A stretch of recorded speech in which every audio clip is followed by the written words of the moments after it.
Number ایک، ولی کے لیے ضروری ہے کہ اس کے پاس ایمان ہو۔ ایمان کے لیے ضروری ہے کہ اس کی زندگی یا تو قرآن کے مطابق ہو یا محمد کے فرمان کے مطابق ہو۔ نمبر دو، اس کے پاس تقوی ہو۔ اس معاشرے کے اندر لوگوں کو پتہ ہے کہ بغیر انویسٹمنٹ کے یہ کاروبار ہے جو لوگوں نے چلا دیا ہے، ہر بندہ پیر طریقت ہے۔ میرے دوستو یاد رکھنا، ہر کوئی ولی نہیں بن سکتا۔ ولی کے لیے ضروری ہے کہ ایمان ہو یا تقوی ہو۔ ولی کے لیے ضروری ہے کہ یا قرآن کے مطابق زندگی گزرتی ہو یا محمد کے فرمان کے مطابق زندگی گزرتی ہو۔ آج ہر بندہ پیر۔ نمبر تین، تیسری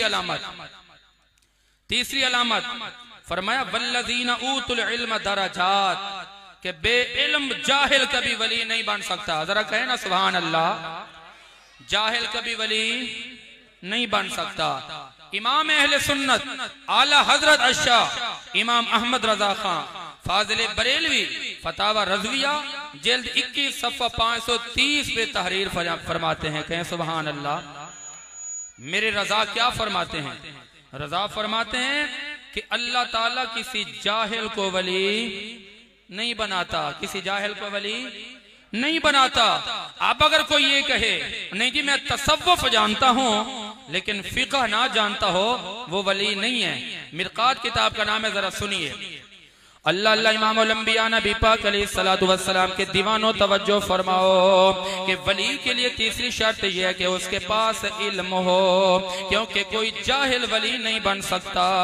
من تفقہ ولم یتصوف فقد تفسق، کہ جو بندہ فقہ جانتا ہو تصوف نہ جانتا ہو وہ بھی گمراہ ہے۔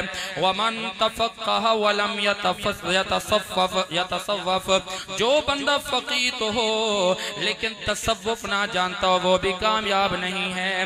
ومن جمع بینہما فقد تحقق، بیان فرمائے کہ جو طریقت بھی جانتا ہو، شریعت بھی جانتا ہو، جو میرے آقا کا قرآن بھی جانتا ہو، محمد کا فرمان بھی جانتا ہو، جو عالم باعمل بھی ہو، تصوف کو بھی جانتا ہو، علماء بیان فرماتے ہیں کہ وہی بندہ اللہ کا ولی بھی ہے اور اس امت کا پیر بھی ہے۔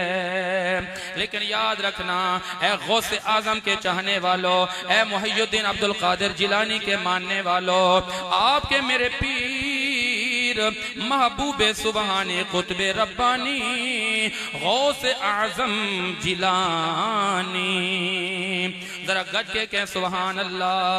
میں اس سید کی بات کرنے لگا ہوں جن کے ساتھ کوئی جڑ جائے تو وہ قادری بن جاتے ہیں، جن سے محبت کرنے والے قادری بن جاتے ہیں۔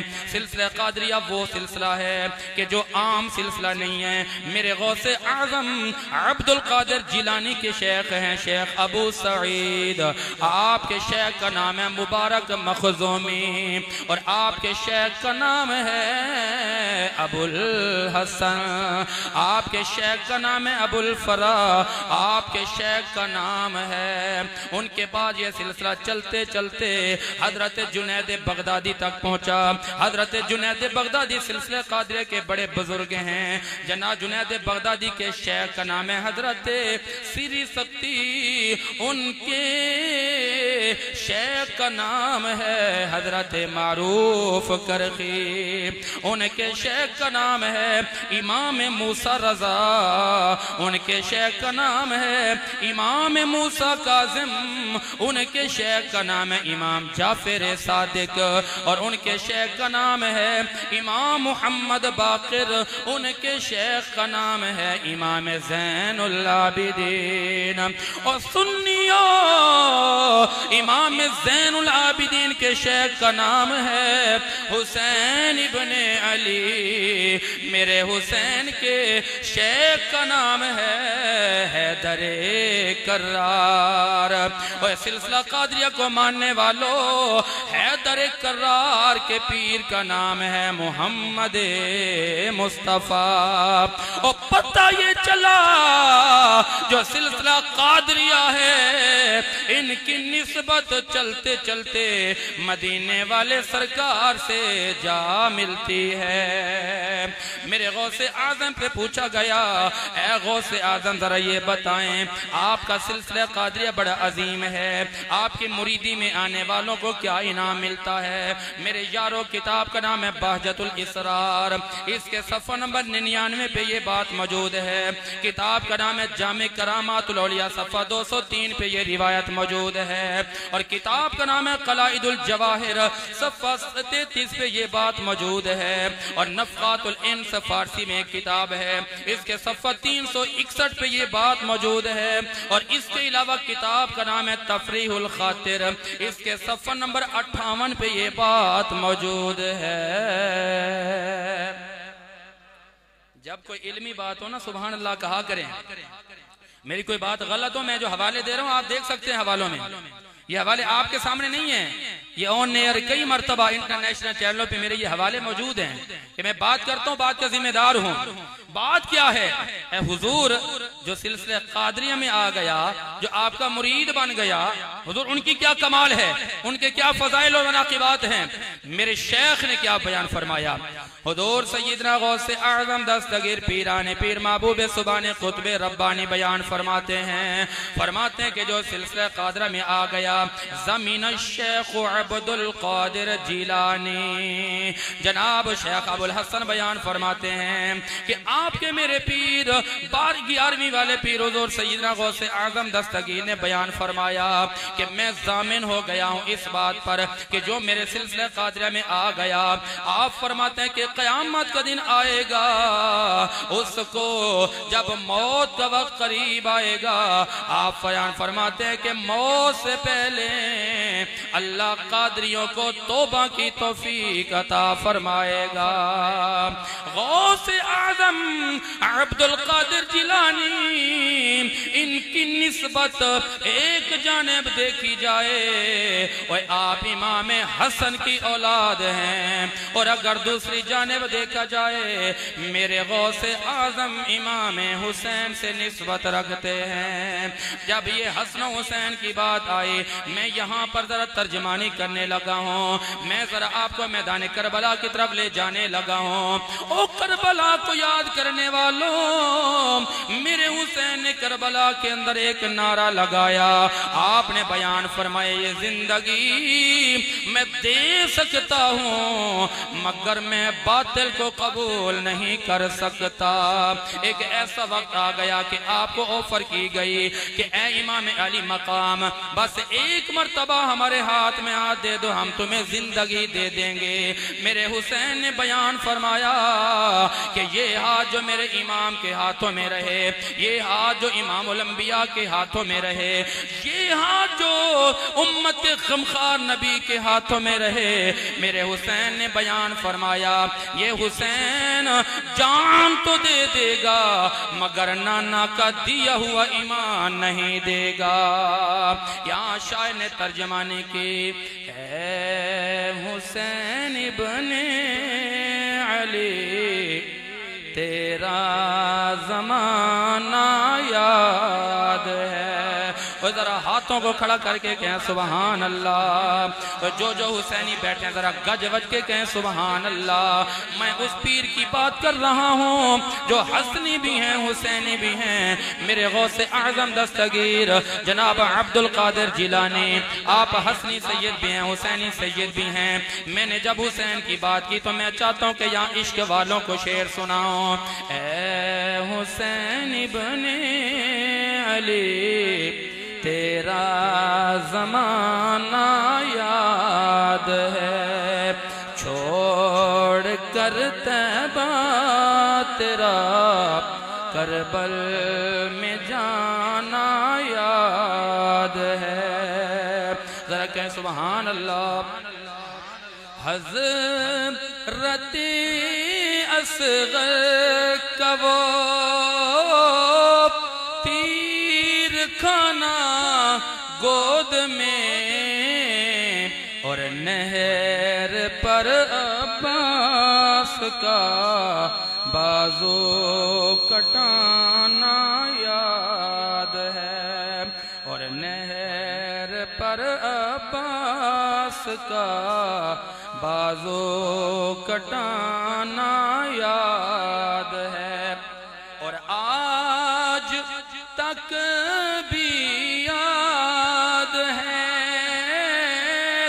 وہ آپ کی اعلیٰ نواز، زیر خنجر آپ کا قرآن سنانا یاد ہے، زیر خنجر آپ کا قرآن سنانا یاد ہے۔ اللہ اکبر میرے پیارے مسلمانوں، میں نے جو تیسری شرط بیان فرمائی ہے کہ ولی کبھی جاہل نہیں ہوتا، کبھی کوئی جاہل پیر نہیں بن سکتا، کبھی کوئی جاہل ولی نہیں بن سکتا۔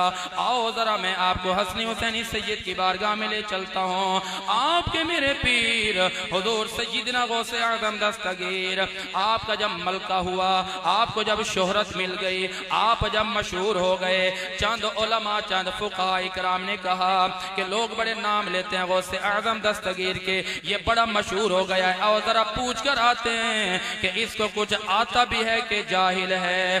اب یہ 100 علماء کرام میرے غوث پاک کا امتحان لینے کے لیے آ گئے۔ اور سنیوں، آپ کا میرا پیر کوئی جاہل نہیں ہوتا، ہمارا وہ پیر ہے کہ جو چلتا زمین پر ہے، وہ زمین کے نیچے کے خزانوں کا بھی علم رکھتا ہے۔ اب غوث اعظم دستگیر کی بارگاہ میں 100 فقہاء اکرام آ گئے۔ جناب علی علامہ نبہانی جامع کرامات الاولیاء کتاب کا نام ہے، اس کے صفحہ 203 پہ لکھتے ہیں، اور کتاب کا نام ہے قلائد الجواہر، صفحہ 33 پہ یہ بات موجود ہے، اور لائن نمبر 70 نمبر ہے 27 اور 28۔ طبقات کبریٰ کتاب کا نام ہے، اس کی جلد 1 ہے، صفحہ 128 ہے، اور تفریح الخاطر کتاب کا نام ہے، اس کا صفحہ 58 ہے، اور اس کے علاوہ نفقات الانس فارسی کتاب ہے، صفحہ 363 پہ یہ بات موجود ہے۔ آپ کے میرے پیر حضور غوث اعظم دستگیر کا دربار لگا ہوا ہے، یہ 100 فقہاء اکرام آ جاتے ہیں، آ کر بیٹھ جاتے ہیں، دل میں خیال آتا ہے، یہ سوچ کر آتے ہیں کہ ہم نے جا کر امتحان لینا ہے، یہ جو ولی بنا پھرتا ہے، یہ جو پیر طریقت بنا پھرتا ہے، ہم جا کر دیکھیں تو صحیح کچھ علم بھی ہے کہ نہیں۔ میرے غوث پاک کی بارگاہ میں آ گئے، اسی طرح ایک مجمع لگا ہوا ہے، آ کر دیکھا میرے غوث اعظم نے اپنا چہرے انور جھکایا ہوا ہے۔ یہ جو 100 علماء اکرام آئے تھے، میرے غوث کا چہرہ دیکھا، چہرے پہ ایک نور نظر آیا، اس نور کی شعائیں لا مکانوں کی طرف جا رہی تھیں۔ اب یہ سارے کے سارے انہوں نے اپنے خرقے پھاڑ دیے، اپنے امامے اتار دیے، اور اپنے جبے پھاڑ دیے، کہنے لگے جس کے چہرے پہ اتنا نور ہے وہ بڑا ہی ایمان والا ہے۔ اپنے ہوش گوا بیٹھے، اپنے خرقوں کو پھاڑ بیٹھے، انہیں اپنا ہوش نہیں رہتا۔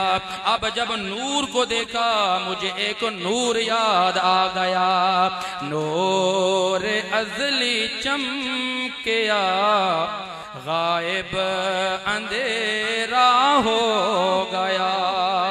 ذرا کہہ دیجئے سبحان اللہ۔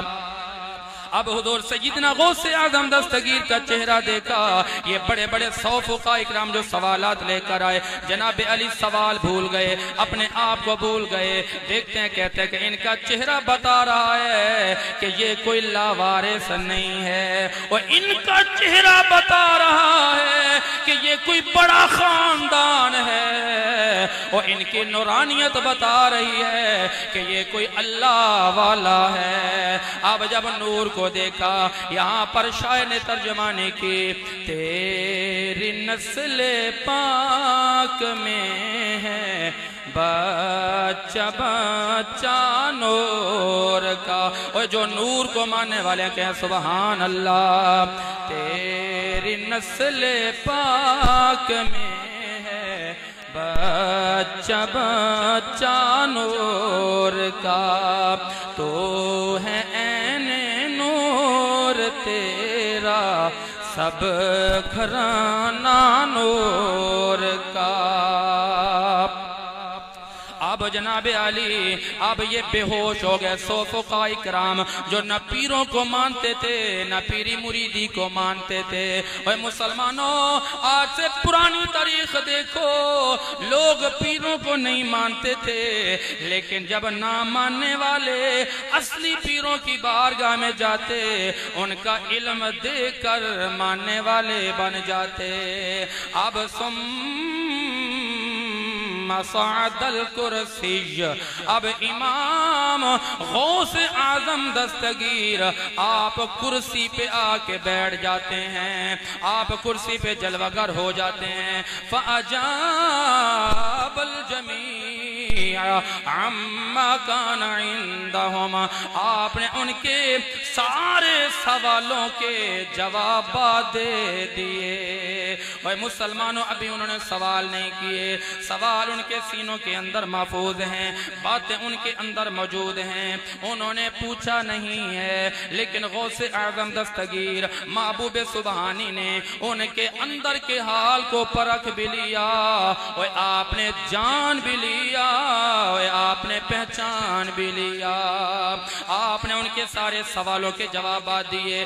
اب جب ہوش میں آتے ہیں وہ کہتے ہیں اے غوث اعظم, ہم نے یہ نتیجہ نکالا, اور یہ پوری دنیا تو غلط ہو سکتی ہے, نبی کا شہزادہ غلط نہیں ہو سکتا. اب کہنے لگے فَاعْتَرَفُوا بِفَضْلِهِ, اب انہوں نے آپ کی حقیقت کو جانا, انہوں نے آپ کی فضیلت کو پہچانا. میں نے یہ کہا کہ جو حضور کی اولاد ہوتی ہے ان کا بڑا کمال ہوتا ہے. مجھے یہاں پر ایک شاعر کی ترجمانی یاد آتی ہے, کہیں سبحان اللہ. اب شاعر نے کہا اس زبان سے ہو بیان عز و شان اہل بیت, یعنی ہمارے پاس وہ زبانیں نہیں ہیں, ہمارے پاس وہ الفاظ نہیں ہیں کہ ہم حضور کی اولاد کی تعریفیں بیان کریں. اس لیے شاعر کہتا ہے کس زبان سے ہو بیان عز و شان اہل بیت, اور اہل بیت پاک سے گستاخیاں بے باکیاں لعنت اللہ علیکم اے دشمنان اہل بیت. ان کی پاکی کا خدائے پاک کرتا ہے بیان, آیت تطہیر سے ظاہر ہے شان اہل بیت. آیت تطہیر سے ظاہر ہے شان اہل بیت.